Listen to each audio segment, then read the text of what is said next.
Ika-84 na kabanata. Pananabik sa templo ng Diyos.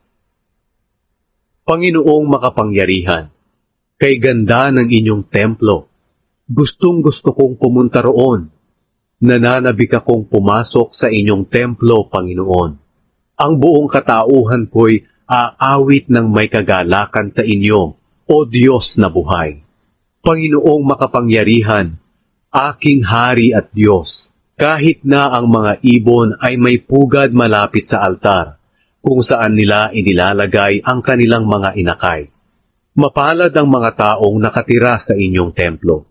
Lagi silang umaawit ng mga papuri sa inyo.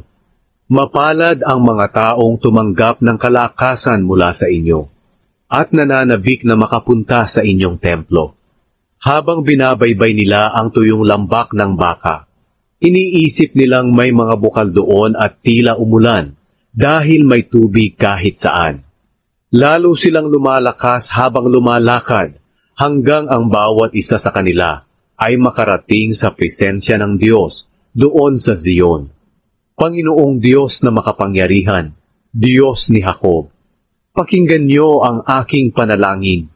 Pagpalain niyo, O Diyos, ang tagapagtanggol namin, ang hari na inyong pinili. Ang isang araw sa inyong templo ay higit na mabuti kaysa sa 1,000 araw sa ibang lugar. O Diyos, mas gusto ko pang tumayo sa inyong templo, O Diyos, kaysa sa manirahan sa bahay ng masama. Dahil kayo, Panginoong Diyos, ay parang araw na nagbibigay liwanag sa amin at pananggalang na nag-iingat sa amin. Pinagpapala niyo rin kami at pinararangalan. Hindi niyo ipinagkakait ang mabubuting bagay sa sino mang matuwid ang pamumuhay.